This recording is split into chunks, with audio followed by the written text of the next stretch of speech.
كيف نقول بالإنجليزية أنا أطبخ؟ I am cooking. تعلم كل يوم 10 جمل بالإنجليزية. كيف نقول أنا أقرأ؟ I am reading. كيف نقول أنا أكتب؟ I am writing. لايك للفيديو إذا عرفت هذه الكلمات. كيف نقول أنا أركض؟ I am running. كيف نقول أنا أدرس؟ I am studying. كيف نقول أنا أسبح؟ I am swimming. كيف نقول أنا أعمل؟ I am working. شير للفيديو إذا وصلت إلى هنا. كيف نقول أنا أتمرن؟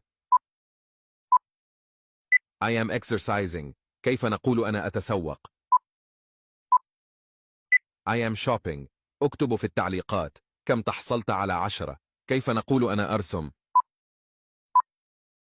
I am painting. تابعنا للتعلم أكثر وشكرا.